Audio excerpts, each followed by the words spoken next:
Para po sa ating second song, tayo po ay kumanta ng Jesus is Coming Again, hymn number 103.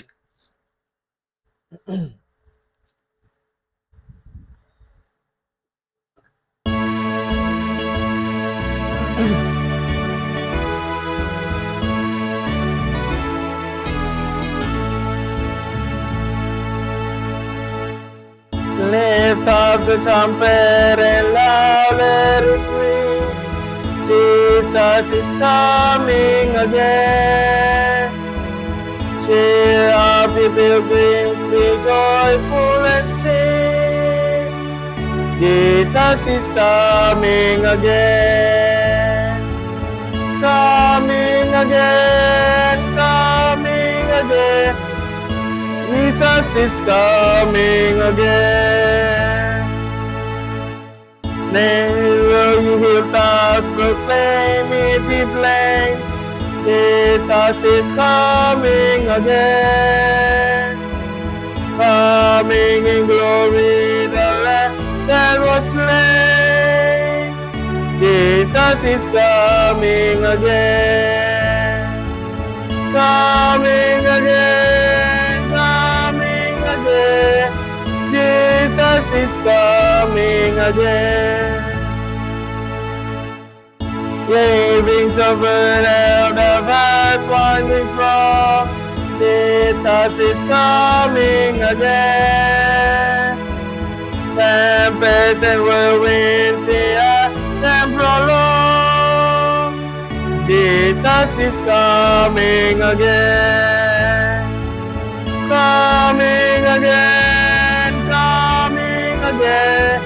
Jesus is coming again. Nations are angry by this we do know. Jesus is coming again. Knowledge increases, men run to and fro.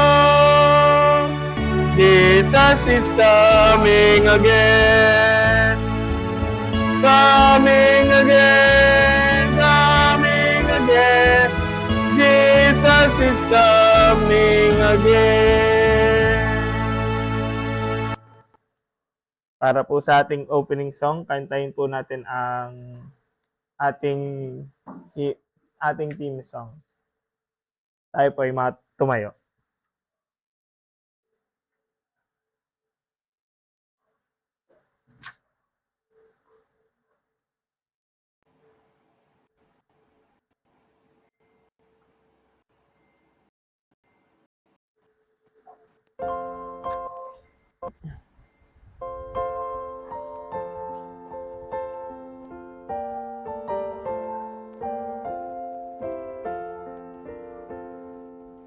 More about Jesus would I know, more of His grace to others show, more of His saving fullness see, more of His love who died for me.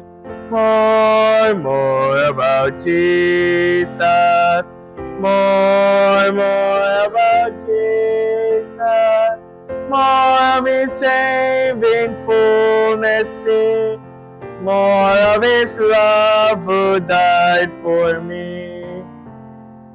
More about Jesus let me learn, more of His holy will discern. Spirit of God my teacher be, showing the things of Christ to me. More about Jesus. More about Jesus. More of His saving fullness see, more of His love who died for me. More about Jesus in His word, holding communion with my Lord, hearing His voice in every line, making each faithful saying mine. more about Jesus. More about Jesus. More of His saving fullness, see. More of His love who died for me. More about Jesus on His throne. Riches in glory, all His own. More of His kingdom sure increase. More of His coming, Prince of Peace. More about Jesus. More about Jesus. More of His saving fullness, see. More of His love who died for me. More about Jesus. More about Jesus. More of His saving fullness, see. More of His love who died for me.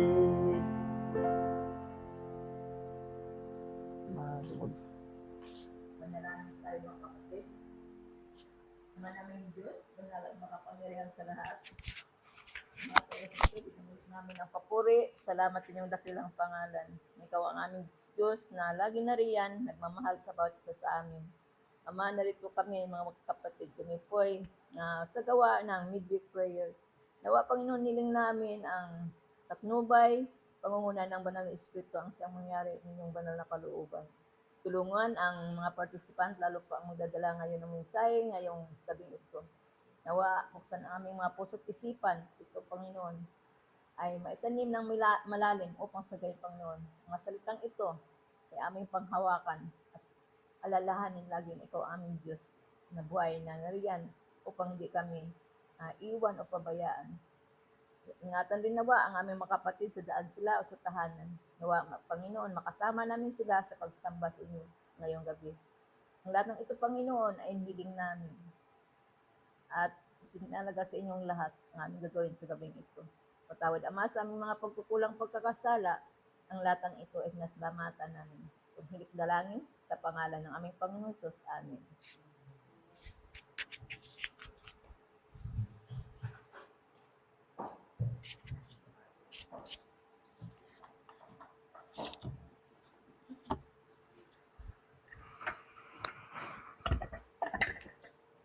Alright.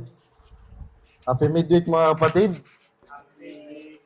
So tayo po ay bagaman kakunti pa lamang, magpatuloy po tayo sa atin pong napag-usapang oras.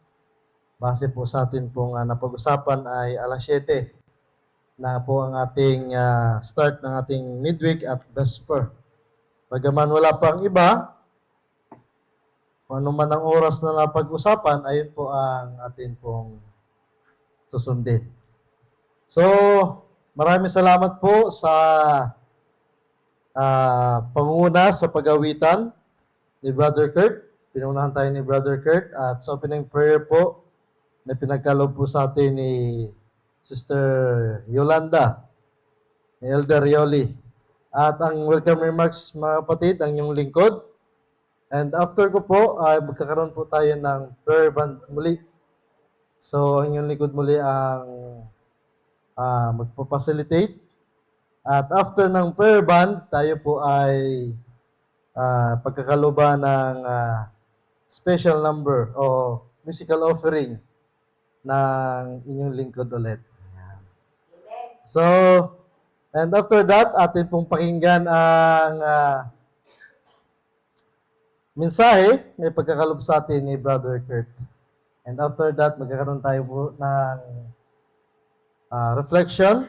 Ipopost po maya ang questions and closing song and closing prayer. So, ngayon po, tayo po ay dadako sa atin pong prayer band kung saan focus po siya sa ating hinlalaki o thumb. Ano to? Ang ating kapatid, mga biological. Lahat magkakapatid. Yan. So, hindi lang po kapatid sa pamilya, kundi mga kapatid natin sa iglesia bilang po mga Kristiyano. So atin pong dalangin pong atin pong mga kapatid dahil sila po ay malapit sa atin pong mga puso para po sa ating prayer band. Since na konti, tigdadalawa na lang po siguro. 2, 4, 6. Sige, sige, sama ka na lang sa kanila. Tigta tatlo na lang pala. Dumadagdag po pala. Yan.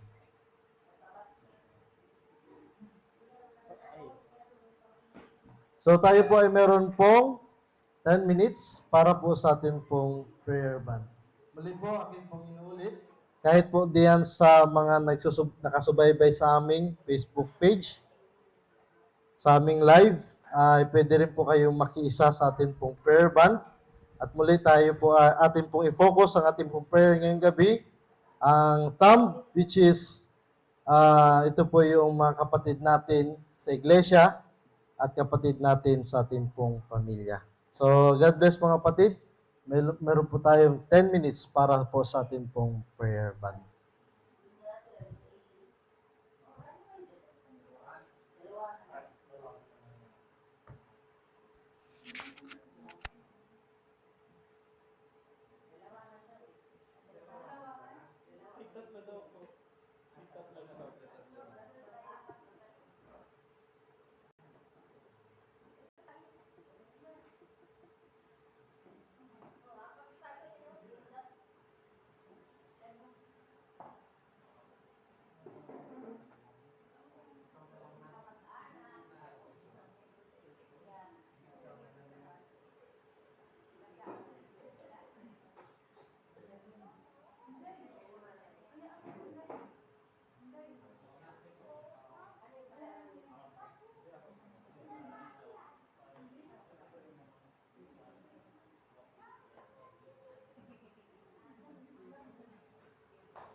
Ay, nawala.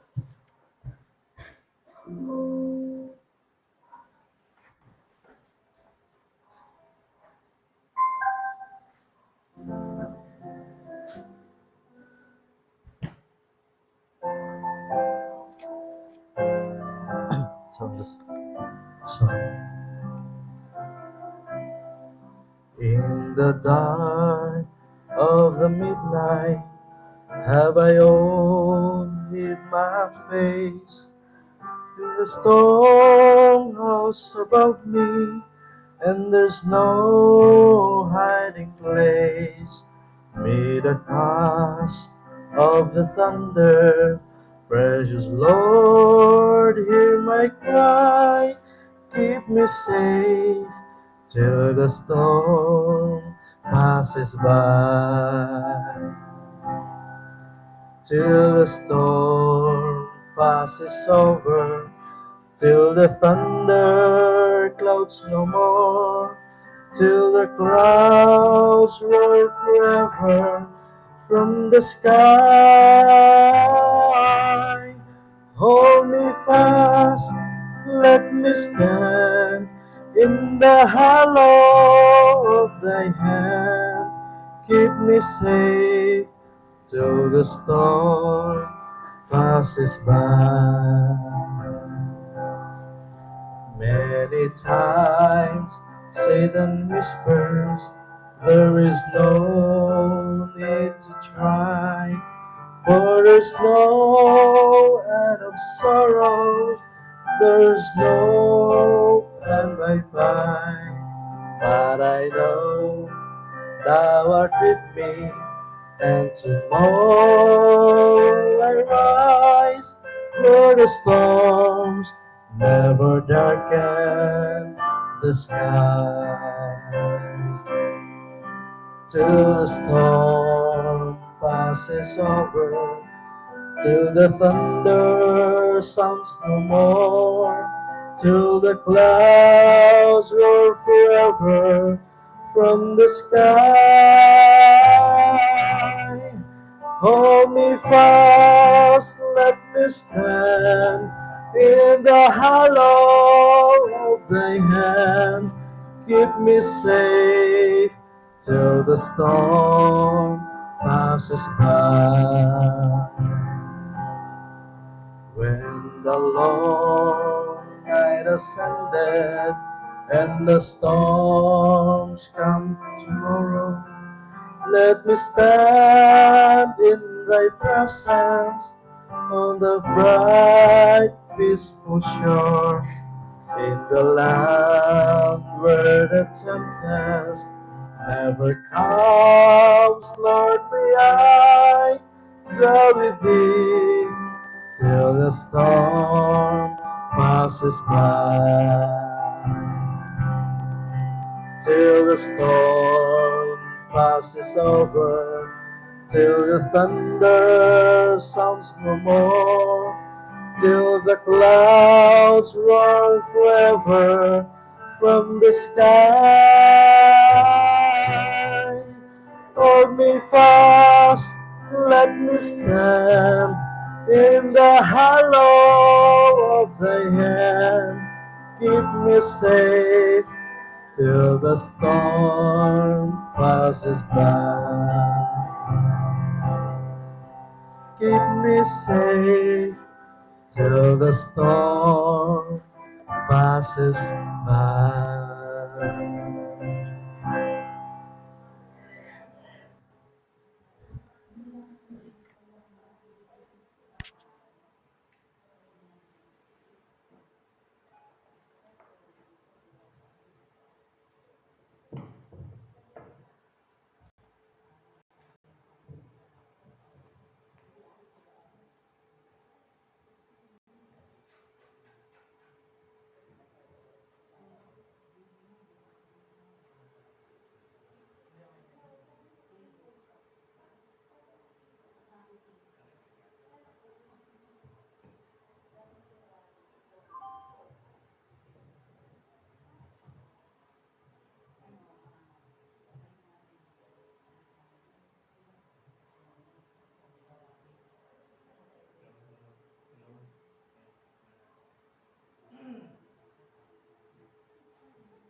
Mukhang antok pa. Happy midweek po.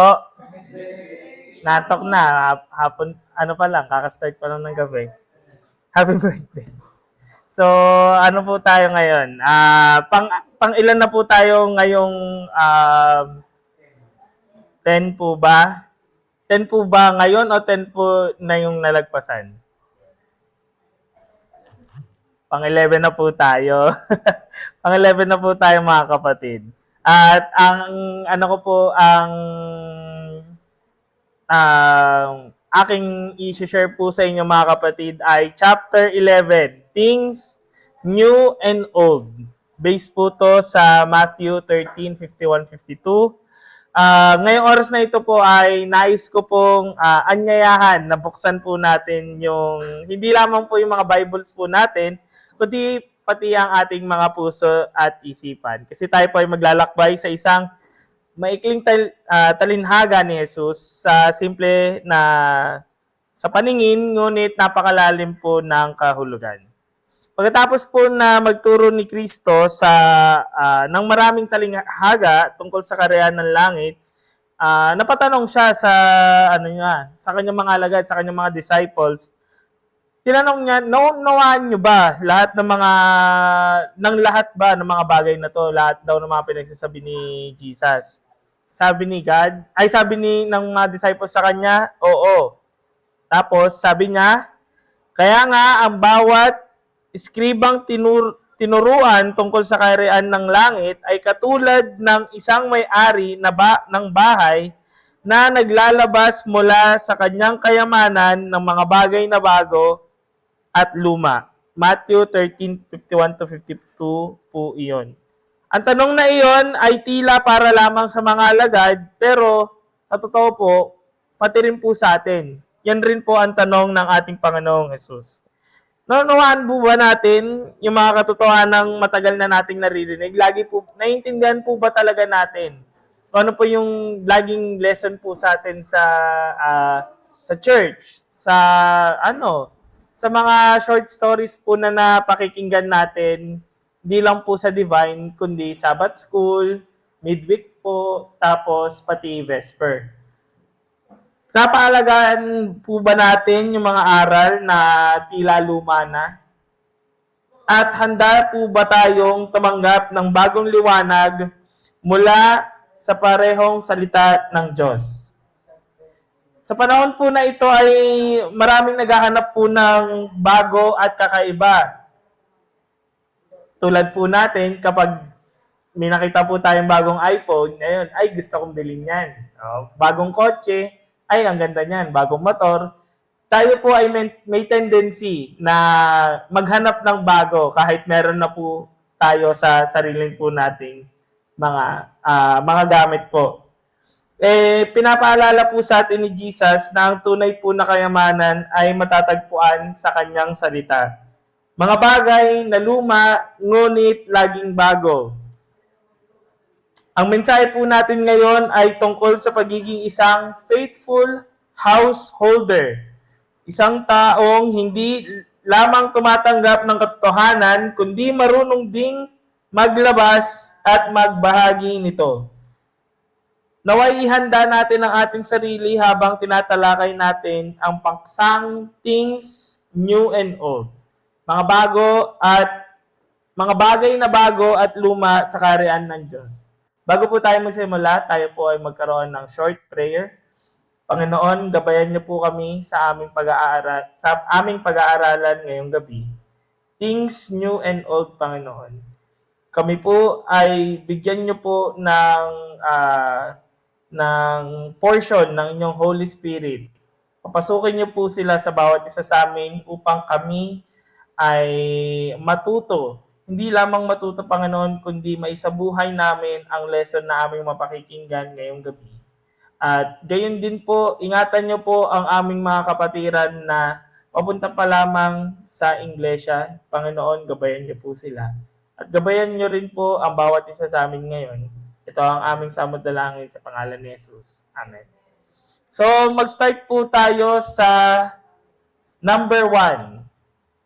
Things new and old po. Ang una po natin ay ang tapat na may-ari ng bahay tagapangalaga ng kayamanan. Sabi po ni Ellen G. White, the treasure gained by the householder he does not hoard. He brings it forth to communicate to others, and by use, the treasure increases.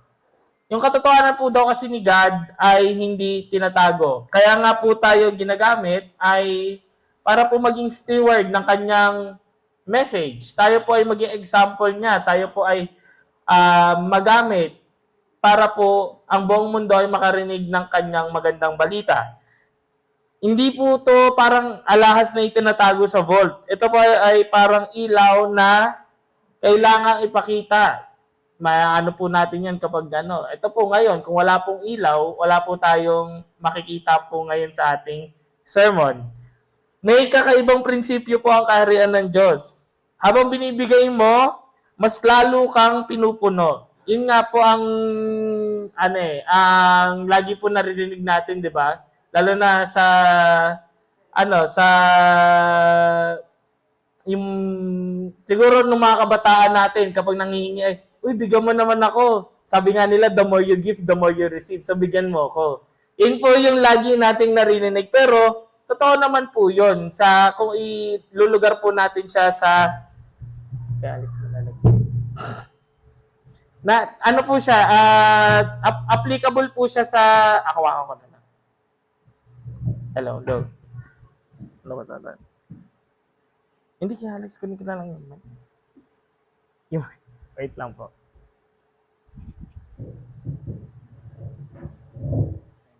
Oo.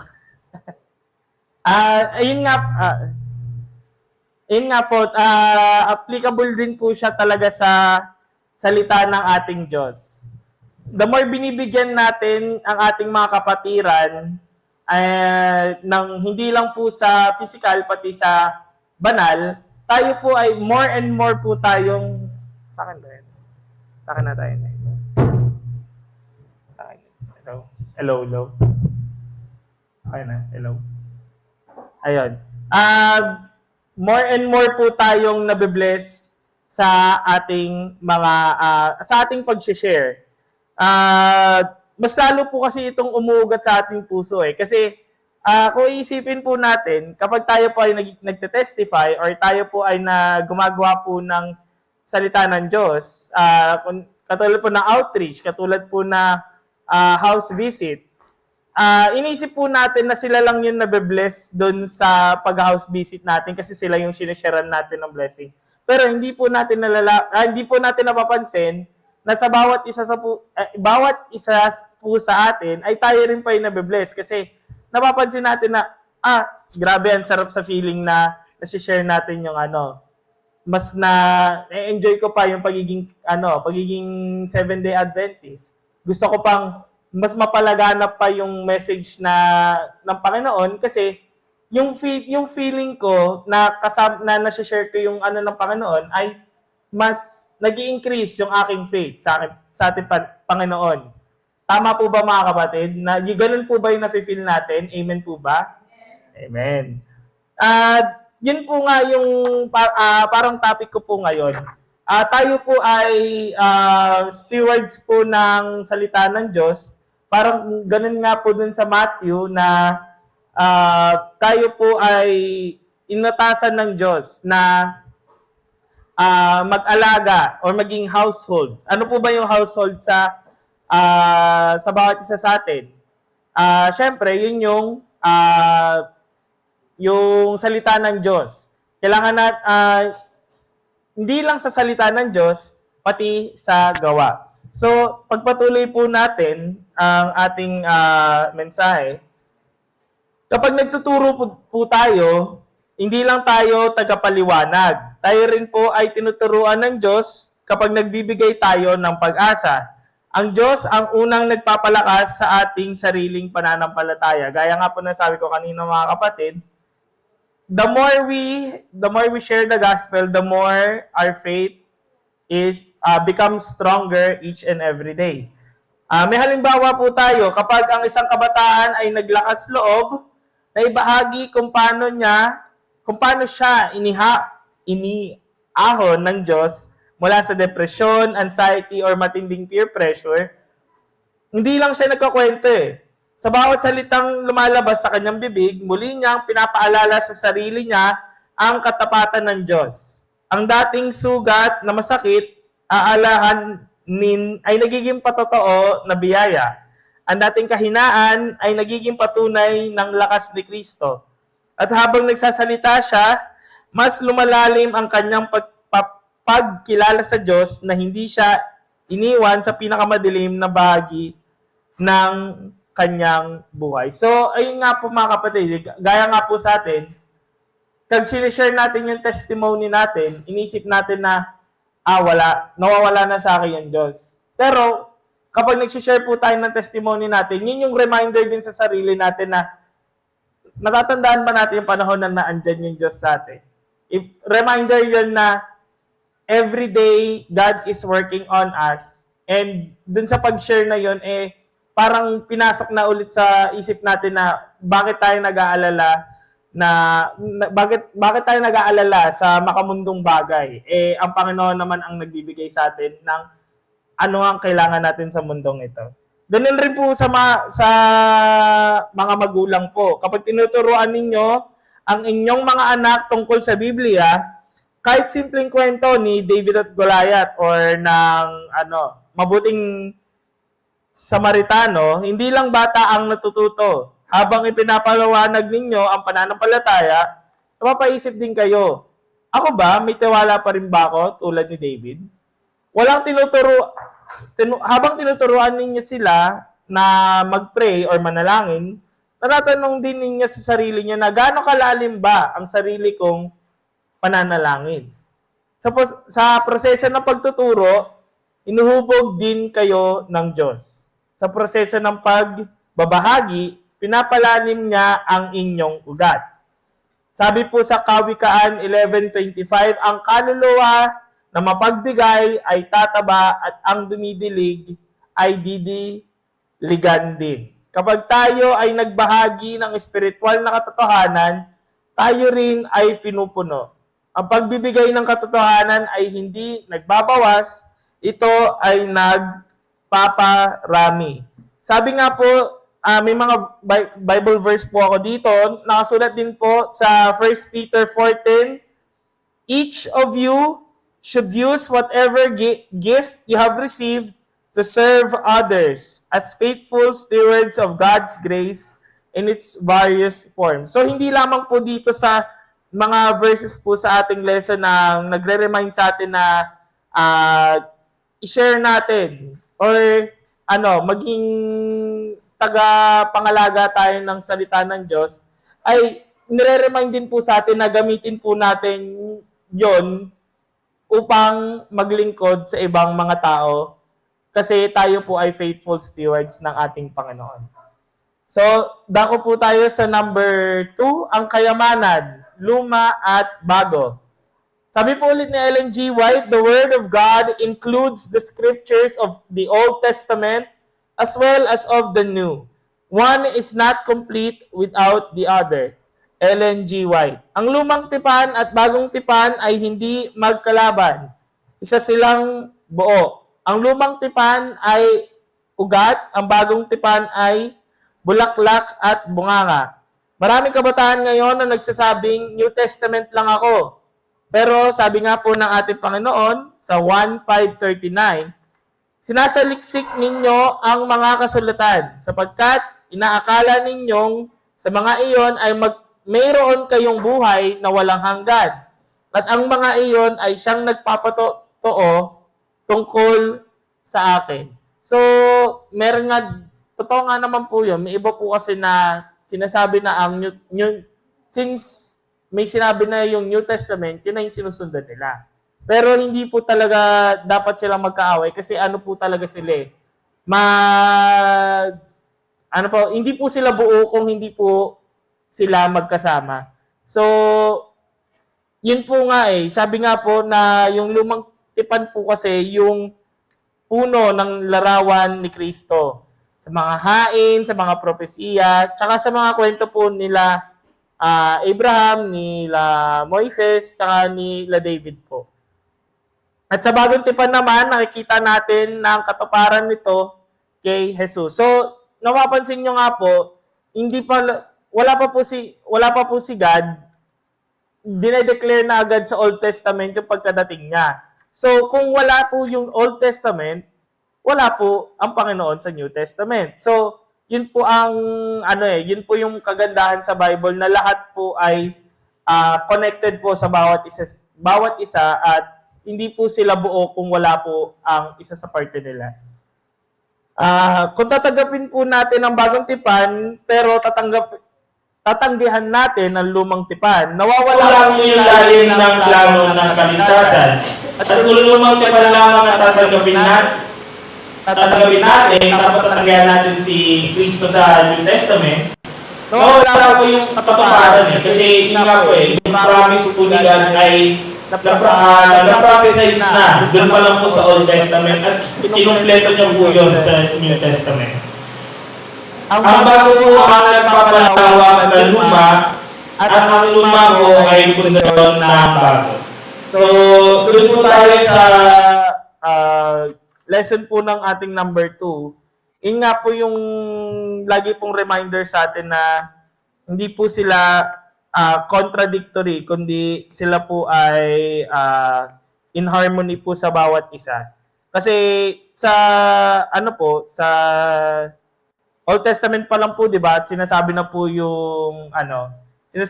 yung pagkadating ng Panginoon sa atin. Tapos sa New Testament naman po, doon po sinabi na yung kung paano po babalik ang ating Panginoon para sa kanyang second coming. Doon pa lang po sa Revelation ay yun na po yung hope po para sa bawat isa sa atin ng pagbabalik at pagdala po ng ating Panginoon sa atin sa langit. Amen po ba? Amen po ba?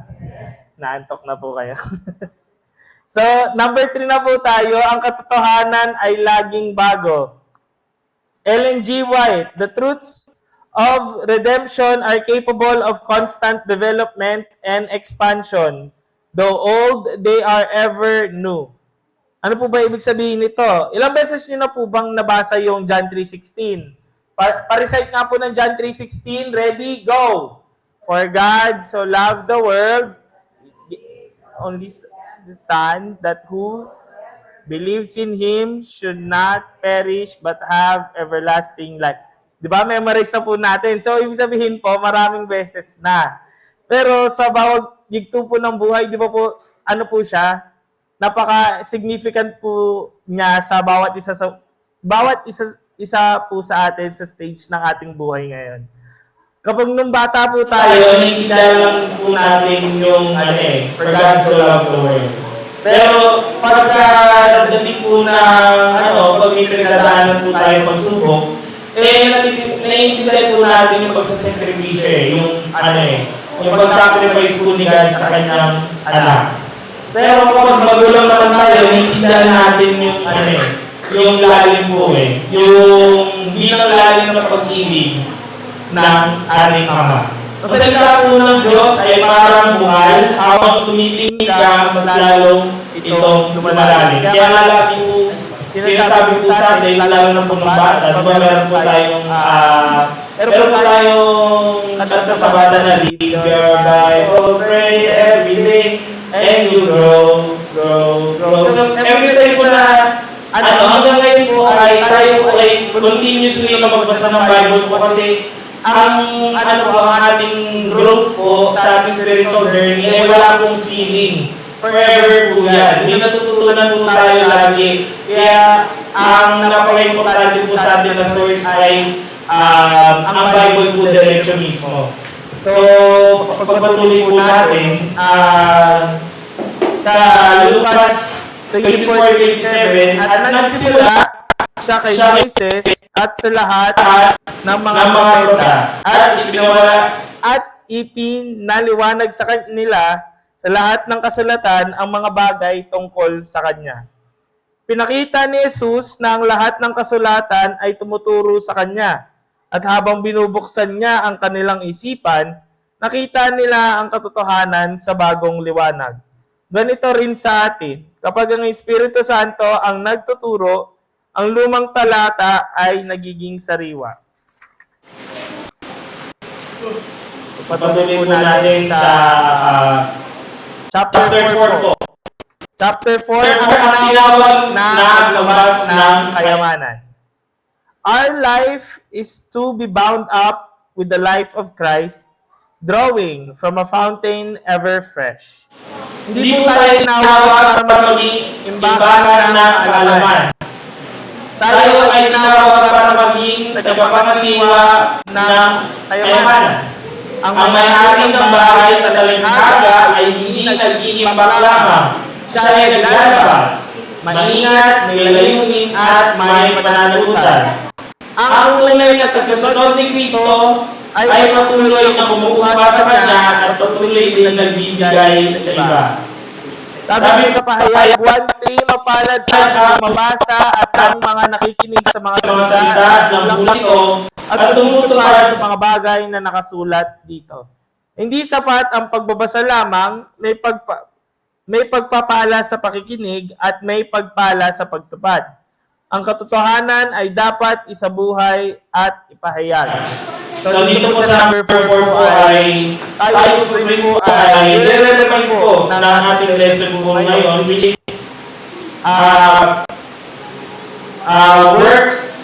faith without works is dead po mga kapatid. Lahat po ng ating natututunan ay kailangan po natin maibahagi sa iba kasi kung magbabasa lang po tayo pero never natin sinishare ang gospel, ay tayo po ay never mag-grow sa ating spiritual journey. Tayo po dapat ang maging example at tayo po dapat ang maging living testimony natin sa bawat isa sa atin pa. So, mga kapatid po, tayo po ay tinatawag na maging faithful householder. Hindi lang po tayo dapat ang tagapakinig, pero tayo po dapat ay tagapagbahagi. Hindi lang po tayo dapat ang estudyante, tayo po ay tagapagdala ng kayamanan. Ang lumang tipan po at ang bagong tipan ay iisang kwento at yun po ay ang kwento ni Kristo. Ang katotohanan ay luma pero lagi siyang bago. At habang mas lalo tayong lumalalim sa ating Panginoon, mas lalo tayong may maibabahagi. Tayo po ba, may mga tanong po ako. Tayo po ba ay naglalabas mula sa ating kayamanan?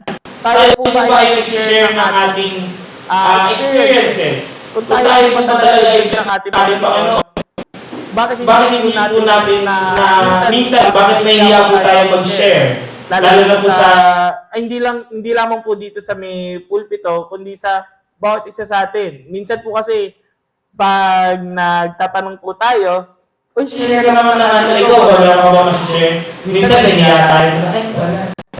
Pero marinig mo mamaya, meron ay, bless ako sa, parang, ang, nun kung proud po tayo na tayo po ay tagapangasiwa ng ating Panginoon, bakit po tayo nahihiya na i-share yung ating experiences natin sa ating kapwa? Tayo po ay laging ay dapat maging proud na tayo po ay nakilala natin ang ating Panginoon at dapat po tayo ay maging open na i-share sa Kanya. So, yun po yung main point po ng ating story po eh. Ang story po natin ngayon at sa lesson, po natin ngayong gabi ay yung lessons po from the Old Testament po, sa New Testament ay non-contradictory, ngunit sila po ay isa lamang. At yung mga natutunan po natin sa mga lessons na iyon ay dapat po i-share po natin sa kapwa natin kasi yun rin po yung nag-enrich sa atin. So, hopefully po, sa lesson na ito ay ma-implant natin sa bawat sa atin na tayo po ay maaaring magamit ng Panginoon para furtherance ng kanyang will. So, tayo po ay manalangin. Maraming Diyos, salamat sa inyong salita na hindi nauubos ang lalim at kagandahan. Turuan mo kami maging tapat na tagapangasiwa ng inyong katotohanan. Bigyan mo kami ng puso na patuloy na nagugutom sa inyong salita. at lakas ng loob upang ibahagi ito sa iba. Buksan mo ang aming isipan sa mga bagay na bago at luma. Punuin mo kami ng Espiritu Santo upang ang aming buhay ay maging buhay na patotoo ng inyong biyaya. Sa pangalan ni Jesus. Amen. So ngayon po ay dadako na po tayo sa ating mga question na pangungunahan ni Pastor Jay.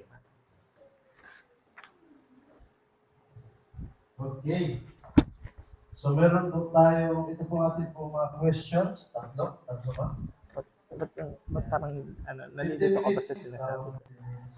Hindi kasi minsan. Sa ating pong reflection, meron po Parang tayo yun yung 15 nakikita minutes ko. para Nakikita ko po yung face. buuin ang Pero lahat hindi ko po na sa'yo. oras ng 15 Hindi, minutes sa'yo. para masagutan po lahat ng reflection question. 20 minutes na pala, natitagal na 5 minutes. Yeah. Yay. So medyo mahaba mga kapatid ang ating pong discussion. Nawa ay tayo po ay mag-bless. And God bless po. Tayong tatlo. Ang grupo po ay kagaya pa rin po kanina. May mga bago. Nagdagan lang. So yung mga ating boys ay sa likod tayo.